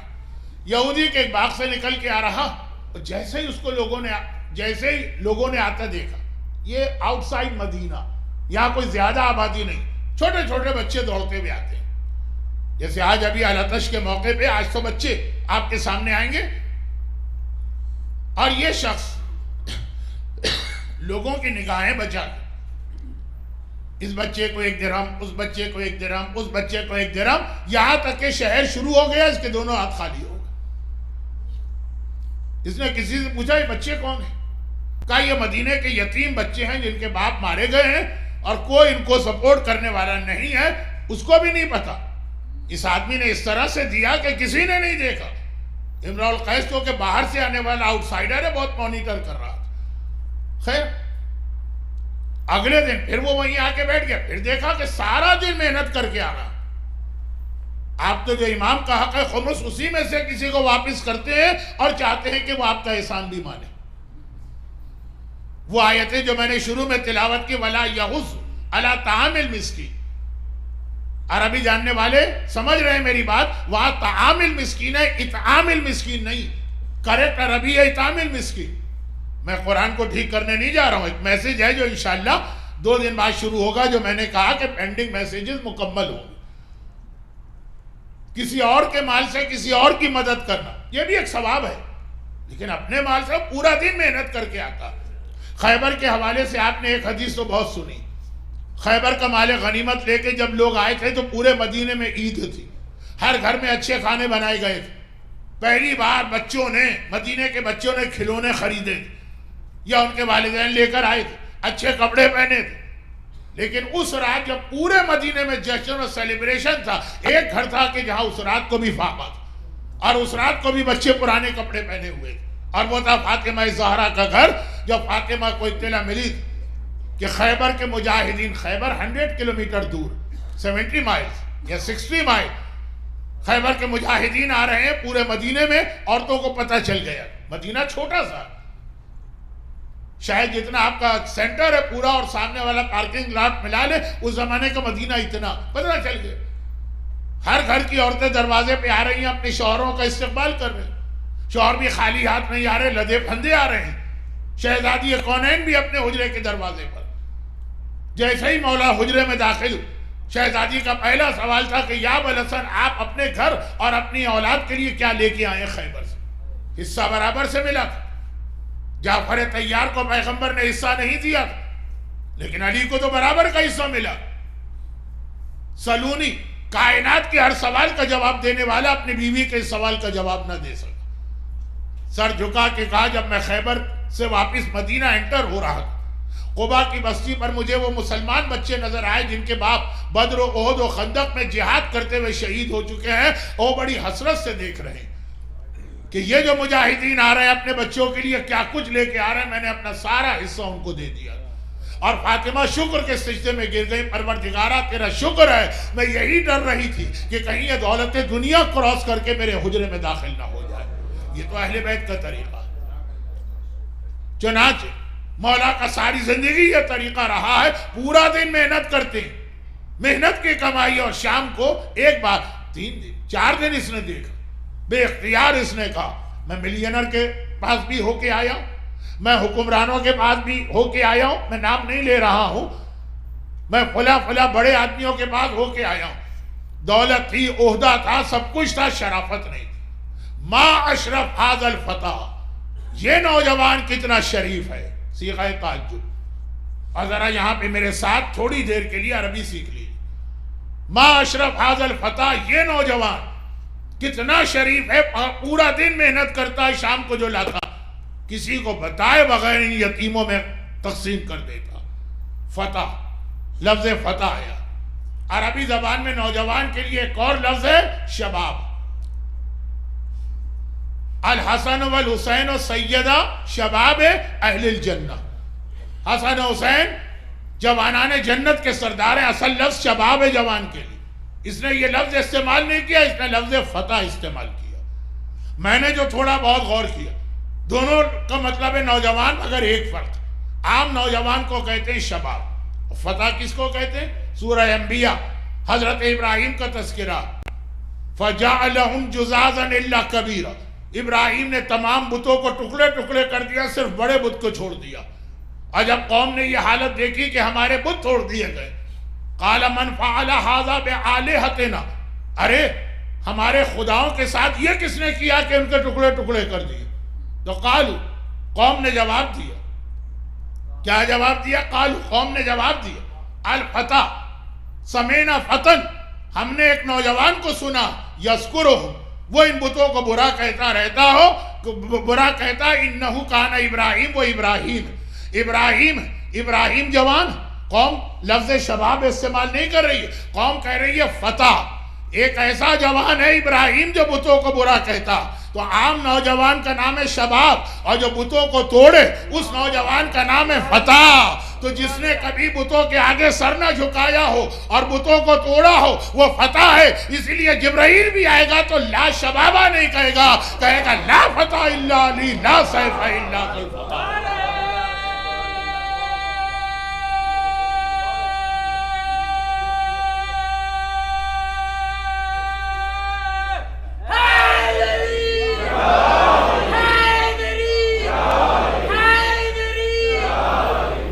سمینا فتن، ایک فتح کے بارے میں ہم نے سنا ہے جو بتوں کو برا کہتا ہے، اسی نے بت توڑے ہوں گے۔ تمام مسلمان متفق ہیں۔ اب آج کل کچھ دشمنان اہل بیت ہر حدیث میں گڑبڑ کرتے ہیں، وہ 2 دفعہ میں عرض کر چکا ہوں۔ تمام مسلمان متفق ہیں کہ پیغمبر کے 1,20,000 120,000 صحابی ہیں، جب ان کا نام لیا جائے گا تو کہو گے رضی اللہ تعالی عنہ، اللہ ان سے راضی۔ لیکن جب ان میں سے 120,000 میں علی کا نام لوگے تو کہو گے کرم اللہ وجہہ، اللہ پیشانی کو بلند کرے۔ فخر الدین رازی کہتے ہیں وجہ کیا ہے؟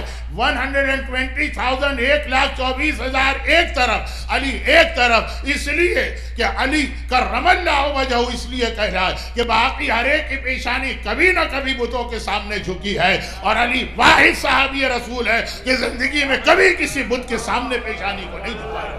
کرم اللہ وجہہ، کہا کہ معاشرف حاضر فتح، کتنا شریف ہے یہ نوجوان، خود سے آگے بڑھ کے گئے اور کہا کہ اپنا تعارف کرائیے۔ مولانا نے تعارف کرایا اور تو کہا تو اچھا آپ ہیں علی، آپ کا تو بہت تذکرہ سنا ہے کہ آپ مشکل کشا ہیں، میری مشکل کشائی فرمائی۔ کہا تیرا پرابلم کیا؟ پہلے تو اپنا انٹروڈکشن کرایا، جناب خدیجہ طاہرہ کس طرح میری کزن بنتی ہیں؟ کہا میری 3 بیٹیاں، میری بیوی کا انتقال ہو چکا، میں پریشان ہوں، اول تو اپنی بیٹیوں کی دیکھ بھال اور پھر ان کی شادیاں، بڑی 2 تو شادی کے قابل۔ مولانا نے کہا تمہارا مسئلہ میں حل کرتا ہوں، یہ بتاؤ کہ اگر میں اپنے خاندان میں ان بچیوں کی شادی کروں، اس کو تو یقین ہی نہیں آ رہا، جیسے کل ام البنین کے حوالے سے آپ نے سنا نا، وہاں ام البنین کی ماں کو یقین نہیں آ رہا تھا، یہاں ان بچیوں کے باپ کو یقین نہیں آ رہا۔ کہا یا ابوالحسن کیا میں صحیح سن رہا ہوں؟ آپ اپنے پاک و پاکیزہ یطہرکم تطہیرا خاندان کے سے میرے خاندان کا رشتہ جوڑیں گے؟ کہا کہ ہاں، تم راضی ہو؟ تو خوشی کے ساتھ سر کے بل راضی تھا۔ بچیوں سے بھی پوچھا گیا، سب سے بڑی بیٹی کا نام محیا تھا، مولا نے اس کی ایج کو دیکھتے ہوئے خود اس سے شادی کی، اور دوسری بچی کا نام، اچھا عرب میں ایک طریقہ یہ ہے کہ ایک لڑکی کے کئی نام رکھے جاتے ہیں، رملہ بھی ہے، نجمہ بھی ہے، ام فروا بھی ہے، اور سلمہ بھی ہے۔ زیادہ مشہور سلمہ ہے اس میں، ام فروا تو کنیت۔ جو دوسری بیٹی تھی یہ بھی شادی کے قابل تھی، البتہ بڑی بہن سے چھوٹی تھی۔ کہا کہ اس کو میں اپنے بیٹے حسن کے لیے منتخب کرتا ہوں، اور اسی وقت کی 2 نکاح ہو گئے۔ چھوٹی بہت چھوٹی تھی سلامہ، وہ تقریباً 12 سال بعد یا 16 سال بعد شادی کے قابل ہوئی، اور وہ رباب کہلائیں۔ تو جناب علی اصغر کے مصائب میں تقریباً تاریخ آ گئی ہے، صرف یہاں سے جناب رباب کا ذکر آگے بڑھے۔ بڑی بہن مولا کی بیوی بنی محیا، درمیان والی بہن سلمہ، وہ امام حسن کی زوجہ قرار پائیں، پہلی زوجہ۔ امام حسن کی پھر اور شادیاں ہوں، جیسے مولا کی ٹوٹل 10 شادیاں ہوں، 3 کا بیان کل آپ نے سنا، بلکہ 4 کا، اور آج یہ 5ویں محیا۔ خیر محیا کی ایج زیادہ تھی، تو وہ امام حسن کی شہادت سے پہلے انتقال کر گئی، اور سلمہ اپنی بہنوں میں سب سے بڑی ہو گئی۔ 2 بہنیں، ایک بہت چھوٹی، دوسری اور تیسری کے بیچ میں ایج گیپ بہت زیادہ۔ پہلی اور دوسری میں کم تھا۔ سلمہ کی شادی ہوئی تقریباً 37 ہجرہ میں۔ پروردگار نے پہلے ایک بیٹی دی، ام فروہ کی پہلی اولاد ایک بیٹی ہے، اور امام حسن کی اولاد میں صرف ایک ہی بیٹی جو ان کو اس بیوی سے ملی ہے، باقی بیویوں سے بیٹی نہیں ملی۔ اب ایک سوال آپ نہ کیجئے گا کہ نجف اشرف میں تو آج بھی بنات حسن کے نام سے ایک روضہ ہے جس میں 3 قبریں ہیں حسن کی بیٹیاں، اور سڑک کا نام بھی یہی، اور ہلہ میں بھی امام حسن کی کچھ بیٹیاں۔ اس کا جواب دوں گا تو بات بہت آگے بڑھ جائے گی، بچے بھی تڑپ رہے ہوں گے العطش کی وجہ سے، اور بڑوں کو بھی مصائب سننا ہے کسی اور موقع پر۔ بہرحال خلاصہ اس کا یہ ہے کہ صرف ایک بیٹی تھی، وہ ام فروہ کی پہلی اولاد بیٹی تھی، اور یہ بیٹی بھی کتنی افضل ہے، جس کی شادی بعد میں چوتھے امام سے ہوتی ہے، ہمارے 5ویں امام پیدا ہوتے۔ ام فروہ نے، یہ ہمارے یہاں کم پڑھا جاتا ہے ایک جملہ، یعنی کوئی بہت اہم مسئلہ بھی نہیں، ام فروہ نے اپنی زندگی ہی میں اپنی بیٹی کی اولاد دیکھی، یعنی نانی بن کے کربلا گئی تھی۔ 5ویں امام کربلا میں تھے، ہر ایک کو پتا، تو 5ویں امام کی نانی کون ہے؟ ام فروہ۔ ایک ہی بیٹی امام حسن کی تھی، ام فروہ سے ان کی شادی چوتھے امام سے ہوئی 56 میں، اور 57 میں 5ویں امام پیدا ہوئے۔ تو ام فروہ نے 5ویں امام کو بھی بچپنے میں اسی طرح پالا ہے جیسے نانی اپنے نواسے کو پالتی ہے۔ مگر اس کے بعد ام فروہ کے ہاں 4 بیٹے اور ہوئے ہیں، جن میں تیسرے کا نام قاسم، سب سے بڑے احمد، پھر عبداللہ، پھر قاسم، پھر سب سے چھوٹے کا نام عبداللہ رکھا۔ اور فرق کے لیے ایک کو عبداللہ اکبر کہتے ہیں جو جناب قاسم سے بڑے، اور ایک کو عبداللہ اصغر کہتے ہیں جو جناب قاسم سے چھوٹے ہیں۔ 5 اولادیں اللہ نے ام فروہ کو عطا کی تھی، اور پھر امام حسن کی شہادت ہوئی۔ اس وقت جناب قاسم کی عمر 3 سال تھی۔ ام فروہ سلمہ نام ہے، نجمہ بھی نام ہے، رملہ بھی نام ہے، ام فروہ کنیت۔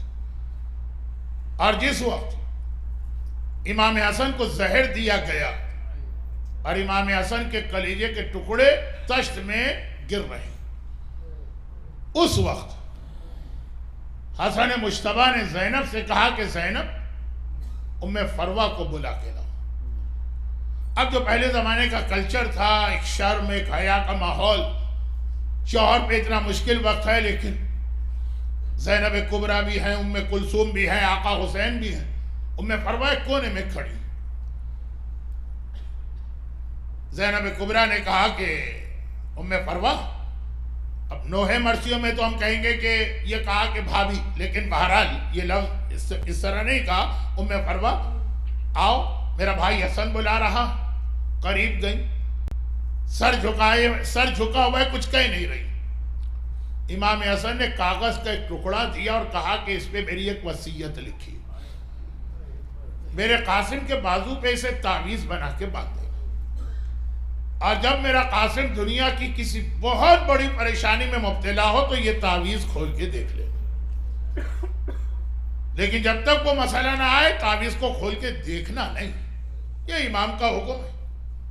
وہ تعویذ کپڑے میں باندھ کے قاسم کے بازو پہ باندھا گیا، اور زمانہ گزرتا رہا یہاں تک کہ کربلا کا موقع آ گیا۔ اب یہاں پہ 2 واقعات میں نے بعض کتابوں میں پڑھے ہیں، ایتھنسٹی کے ساتھ تو میں کچھ نہیں کہہ سکتا ہوں، لیکن 2 واقعات میں نے کتابوں میں پڑھے۔ پہلا واقعہ میں نے آقا حسن کے حوالے سے پڑھا ہے، دوسرا آقا حسین کے ہے، دونوں کا تعلق قاسم سے۔ امام حسن ابھی زندہ، شہادت سے کچھ پہلے کی بات ہے، کچھ پہلے سے مطلب بہت پہلے، جناب قاسم کی ایج 5 مہینے کی۔ جعفری سینٹر اٹلانٹا میں شہزادہ قاسم کی شہادت کے ساتھ العطش حضرت علی اصغر کے حوالے سے بھی منایا جاتا ہے۔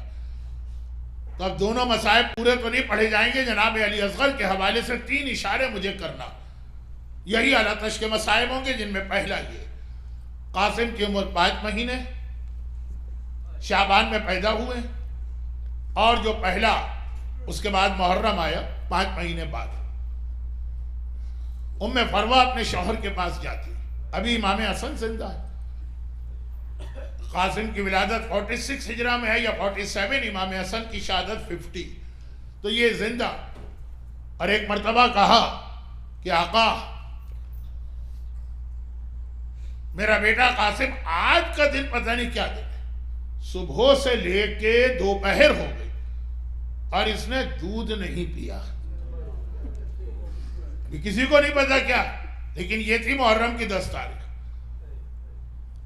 اب بچہ اگر دودھ نہ پیے اور غذا نہ لے، ماں تو پریشان۔ آقا حسن نے کہا کہ گھبراؤ نہیں، یہ شام تک دودھ نہیں پیے گا۔ ام فروہ نے تڑپ کے کہا لیکن مولا کیوں؟ کہا یہ صرف آج کی بات ہے، کل سے دودھ پینے لگے۔ آج کا دن ایک ایسا دن ہے کہ میرا قاسم، یہ قاسم کی زندگی کا پہلا عاشورہ، 1 سال کے نہیں ہوئے، 5 میں، اب آگے کچھ نہیں کہا، لیکن عاشورے کا دن جو پہلا عاشورہ آیا قاسم کی زندگی، قاسم نے دودھ نہیں پیا، اور تقریباً قاسم کی عمر وہی تھی جو کربلا میں علی اصغر کی عمر تھی۔ اصغر کی پیاس تو کربلا میں سامنے آئی، قاسم نے اس پیاس کی پیروی، آپ بھی عاشورے کے دن فاقہ کریں گے، قاسم نے اس سے پہلے ہی، اصغر کی شہادت سے پہلے ہی، اصغر کی پیاس کو یاد کر کے العطش، عاشورے کے دن غذا استعمال کرنے سے منع کر دیا۔ یہ پہلا جملہ آتا ہے۔ یہ آقا حسن کی زندگی، زمانہ گزرا، آقا حسن شہید ہو گئے، اب آقا حسین خاندان کے سربراہ بنے۔ زینب کبریٰ ایک مرتبہ آقا حسین کے پاس پہنچتی ہیں اور کہتی ہیں کہ بھیا آج ام فروہ اپنا ایک مسئلہ لے کے میرے پاس آئی ہیں، میری سمجھ میں بھی نہیں آ رہا۔ خاندان کی عورتیں اپنا ہر مسئلہ پہلے جناب زینب کے پاس لے جاتی،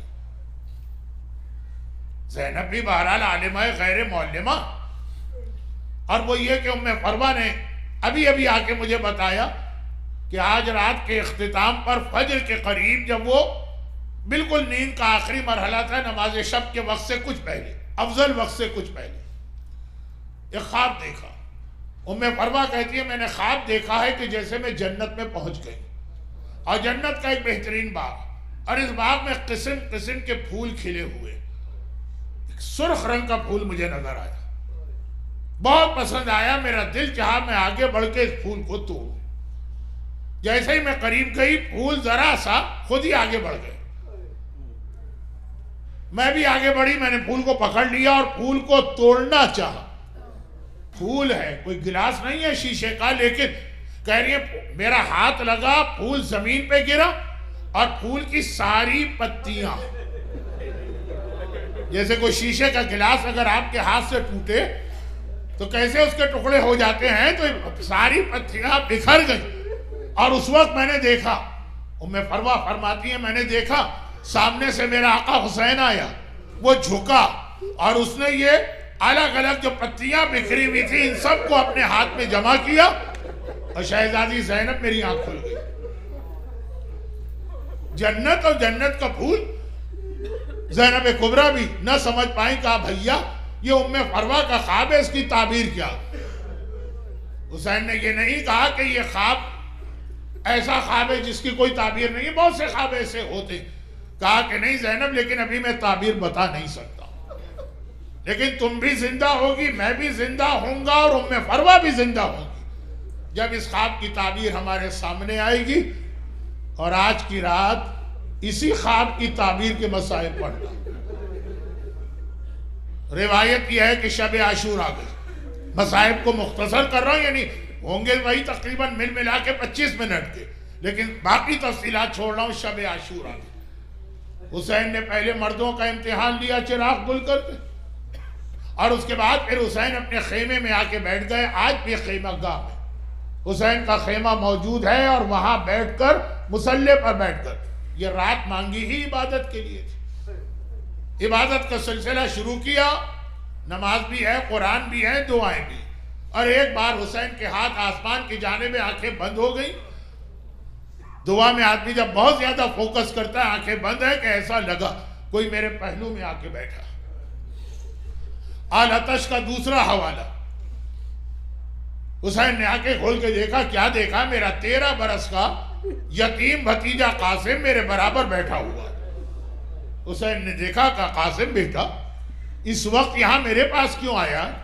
ماں کے پاس بیٹھ، تیری ماں اپنے خیمے میں اکیلی ہے، اسے وہاں ضرورت ہے۔ اب میں بڑے آرام سے یہ جملہ کہہ سکتا ہوں، پہلے سمجھانا پڑتا کہ اللہ آپ کو کئی بار کربلا لے گیا ہے۔ آقا حسین کے خیمے سے نکلے، سیدھے ہاتھ پر باہر جائیے، سامنے ہی تو ام فروہ کا خیمہ آپ کو نظر آئے گا۔ قاسم نے ہاتھ جوڑے، کہا چچا میں تو اماں ہی کے پاس بیٹھا تھا، اماں نے مجھے دیکھا اور ایک مرتبہ کہا قاسم بیٹا میں تو سیدانی ہوں نہیں، ایسا نہ ہو کہ کل کے جہاد میں تو ابھی بچہ ہے، تیرے قدم پیچھے ہٹ جائیں اور دنیا یہ تانا دے کہ ام فروہ کے دودھ کا اثر دیکھ کہ ام فروہ کا بیٹا قاسم میدان سے بھاگ گیا، کل تو جہاد کرے گا کہ نہیں کرے گا؟ کل کے مرنے والوں میں تیرا نام ہے کہ نہیں؟ مجھے تو بھیجا ہی میری ماں نے۔ قاسم نے سوال کیا، حسین نے کہا اچھا قاسم تو مرنے کی بات کر رہا ہے، پہلے یہ تو بتا دے کیفا عندک الموت، موت تجھے لگتی کیسی ہے؟ کیا ہے موت؟ کہا چچا احلی من العسل، شہد سے زیادہ خوشگوار و میٹھی ہے میرے لیے موت، لیکن یہ بتائیے کل مرنے والوں میں میرا نام ہے کہ نہیں؟ حسین نے پھر بھی جواب نہیں دیا۔ قاسم کو سینے سے چمٹایا، قاسم کا بدن سونگ رہے، قاسم بیٹا تجھ میں سے مجھے بھیا حسن کی خوشبو آ رہی ہے، کاش آج میرا بھائی حسن میرے ساتھ کربلا میں ہوتا تو دیکھتا کہ کس طرح سے قد حسر فیہ الحسین، میں دشمنوں کے گھیرے میں آ گیا ہوں۔ قاسم نے تیسری مرتبہ کہا لیکن چچا میرے سوال کا جواب تو دیجئے، کل کے شہیدوں میں میرا نام ہے کہ نہیں ہے؟ اور حسین ابھی بھی کچھ نہ بولے تو اب قاسم ایک مرتبہ جلال کے عالم میں آ گئے، کہا چچا میں سمجھ گیا شہادت میرے مقدر میں نہیں ہے، کل مرنے والوں میں میرا نام شامل نہیں ہے، بھائی اتنا سننا تھا۔ حسین نے کہا قاسم تو اپنی بات کر رہا؟ ارے کل کے شہیدوں میں تو تیرے چھوٹے بھائی اصغر کا نام بھی شامل ہے، بھئی یہ سننا تھا۔ جوش میں آ کے قاسم نے ایک انگڑائی لی، بندے قبا ٹوٹنے لگے، چچا یہ بے حیا فوج ہمارے خیموں تک پہنچ جائے گی؟ اصغر کی پیاس، قاسم تڑپ گئے۔ اب حسین کیسے بتائیں قاسم یہ فوج تو اصغر کے خیمے تک نہیں آئے گی، تیرا چچا اپنے ہاتھوں پر پیاسے اصغر کو لے کے مقتل میں جائے گا۔ اور اگلا دن آ گیا، صبح سے ایک ہی منظر، کسی شہید کا لاشا آتا ہے، ام فروہ تڑپ کے قاسم کو دیکھتی ہے، بیٹا اب تک زندہ، بیٹا اب تک زندہ ہے۔ اور جب آن محمد کے لاشے آ گئے، اب جو قاسم خیمے میں آیا، ام فروہ نے کہا قاسم آج تو نے مجھے کیسا شرمندہ کر دیا، میری شہزادی زینب کے لال مارے گئے اور میرا قاسم اب تک زندہ ہے۔ قاسم نے ہاتھوں کو جوڑا، کہا اماں کسی سے پوچھ لیں، ہر بار چچا کے پاس جاتا ہوں، چچا مجھے مقتل میں جانے کی اجازت دے، اور چچا یہی جملہ کہہ کے واپس کر دیتا ہے، تو میرے بھائی حسن کی آخری نشانی رہ گیا ہے، میں تجھے کیسے مقتل میں جانے دوں؟ چچا سے اجازت دلوا دے۔ ام فروہ کو یاد آیا، کہا قاسم تیرے بازو پہ ایک تعویذ بندھا ہوا ہے نا، تیرے بابا نے کہا تھا جب میرا قاسم کسی بہت بڑی پریشانی میں مبتلا ہو۔ ارے اس مجمع میں بیٹھے باپ اور مائیں، آپ کب کہتے ہیں میرا لال پریشانی میں ہے؟ جب اس کی زندگی کو خطرہ ہونا تب آپ کہتے ہیں میرا بیٹا پریشانی میں ہے۔ ام فروہ کے بیٹے کی زندگی بچ رہی ہے، ام فروہ کہتی ہیں اس سے بڑی اور پریشانی کیا ہوگی؟ مجھے بیٹے کی زندگی نہیں چاہیے، مجھے اپنے لال کا لاشا چاہیے۔ قاسم تعویذ کھول، اور تعویذ کھولا گیا، اس کے اوپر باپ کی وصیت تھی، قاسم بیٹا کربلا کے میدان میں میں نہ ہوں گا، میری جانب سے میرے بھائی حسین پر اپنی جان قربان کر دینا، یہ تیرے بابا کی آخری وصیت ہے۔ ام فروہ قاسم کو ایک ہاتھ سے پکڑا، دوسرے ہاتھ سے تعویذ لیا، اور ایک بار آقا حسین کے پاس آئی، ہاتھوں کو جوڑا، فرزند رسول، میرے آقا، میرے والی، میرے وارث، میرے سرپرست، یہ بھائی کی وصیت دیکھیے، میرے قاسم کو مقتل میں جانے دیں۔ یہ روایت کا جملہ ہے۔ آن و محمد چلے تھے تو زینب دو امامے لے کے آئی تھی۔ قاسم جب چلا، حسین خود خیمے میں گئے، حسن مصطفیٰ کا امامہ لائے، قاسم کے ہاتھوں پہ پہنایا۔ بعض روایتوں میں ہے قاسم کا گریبان بھی تھوڑا سا پھاڑ دیا۔ زینب نے پوچھا بھیا کس لیے؟ کہا تاکہ مقتل میں جائے تو دنیا دیکھ لے کہ یتیم آ رہا ہے مرنے کے لیے، اس یتیم پر ہی کوئی رحم کھا لے۔ قاسم اتنا چھوٹا تھا کہ خود سے گھوڑے پہ بیٹھ بھی نہ پائے۔ ایک روایت میں آقا حسین، ایک میں ہے کہ آقا عباس نے گود میں لے کر قاسم کو گھوڑے پہ بٹھایا، مگر ہے تو شیر خدا کا پوتا نا، ہے تو حسن کا لال۔ ایسا جہاد کیا، ایسا جہاد کیا، وہ شامی پہلوان کے 7 بیٹے مارے، اور آخر میں جب اس پہ حملہ کیا وہ گھبرا کے چیخا، اے میرے ساتھیوں میری مدد کو آؤ، اور ایک مرتبہ 30,000 کا لشکر 14 برس کے قاسم پہ حملہ کرتا ہے۔ قاسم نے آواز دی چچا ادرکنی میری مدد کو آئیے۔ ابھی تک کربلا میں کسی آواز کو سن کر حسین اس تیزی کے ساتھ نہیں دوڑے تھے۔ قاسم کی آواز سنی، اس تیزی سے حسین دوڑ کے گئے کہ لشکر یزید بھی نہیں سوچ سکتا تھا۔ حسین کو دیکھا، سر پہ آ گئے، گھبرا کے لشکر بھاگا۔ اتنے آرام سے جملے آپ نے سن لیا؟ اتنے جلدی حسین آئے، لشکر یزید گھبرا گیا۔ گھبرا کے بھاگا کس طرح؟ دائیں طرف کے گھوڑے والے بائیں طرف دوڑے، بائیں طرف والے دائیں طرف دوڑے، مگر جو گھوڑے دوڑ رہے ہیں ان کی ٹاپوں کے نیچے حسن کا گل بدن زمین کربلا پہ پڑا ہے، گلاب کی پتیاں بکھر رہی ہیں۔ میں نے ایک اپنے استاد سے سنا، وہ یہ جملہ کہتے تھے کہ ایک زیارت میں امام زمانہ نے فرمایا، میرا سلام کربلا کے اس شہید پر جس کی دائیں پسلیاں ٹوٹ کے بائیں طرف چلی گئیں، بائیں پسلیاں ٹوٹ کے دائیں طرف آ گئیں۔ اور حسین قاسم کے سرانے پہنچ کے کہتے، بیٹا تیرے چچا کے لیے کتنا مشکل ہے، تو نے پکارا اور وقت پہ نہ آ سکا۔ قاسم نے آنکھیں کھولی، چچا کو دیکھا اور ایک مرتبہ کہا، بابا میرا سلام لیجئے۔ قاسم یہ کیا کہہ گئے؟ کیا موت کی وجہ سے اتنا گھبرا گئے کہ چچا اور باپ کے درمیان فرق نہ کر سکے؟ حسین آئے ہیں، وہ کہہ رہے بابا میرا سلام لیجئے۔ نہیں، ماجرا یہ نہیں ہے، ماجرا یہ ہے، ادھر قاسم زمین کربلا پہ گرے، ادھر جنت البقیع سے حسن مصطفیٰ دوڑ کے آگے چلے، کربلا میں قاسم کے قریب پہنچے۔ بیٹا قاسم گھبرانا نہیں، تیرا باپ تیری مدد کے لیے آ رہا۔ اعلیٰ تشک کی مناسبت سے آخری روایت پڑھنا ہو، تھوڑا ٹھہر جائیے، گریہ آپ کا جاری رہے۔ اور پھر گلاب کی پتیاں بکھر گئیں۔ ام فروہ نے خواب میں دیکھا تھا، حسین نے یہ پتیاں جمع کی، آج میدان کربلا میں آقا نے اپنی ہوا زمین پہ بچھائی، قاسم کے بدن کے جتنے ٹکڑے تھے انہیں جمع کیے اور ایک مرتبہ خیمے کے دروازے پہ لائے۔ ہر شہید کا لاشا لے کے حسین خیمے میں داخل ہوتے، آج دروازے پہ رک گئے۔ وہاں تھوڑی دیر زینب نے انتظار کیا، پھر گھبرا کے دروازے پہ آئی، میرا بھیا کہاں گیا؟ دیکھا دروازے پہ میرا بھائی کھڑا ہے اور ابا لے کے کھڑا ہے۔ کہا بھیا قاسم کہاں ہے اور تو خیمے میں کیوں نہیں آ رہا؟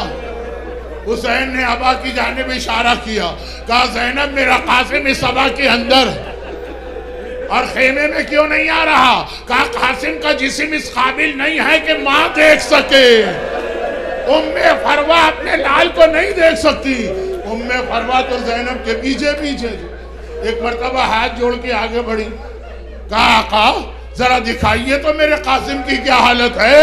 ارے مجمع میں جو عورتیں صاحب اولاد ہیں، 14 سال کا قاسم ماں کہتی ہے، ذرا مجھے دکھائیے۔ حسین نے ابا کھولی، جیسے ہی ٹکڑے نظر آئے، ایک بار ام فروہ پہلے تو شکر کے سجدے میں گری اور پھر کہا شہزادی زینب، شہزادی کلثوم، ارے آ کے مجھے مبارکباد دیجئے، میری قربانی سب سے زیادہ قبول ہوئی۔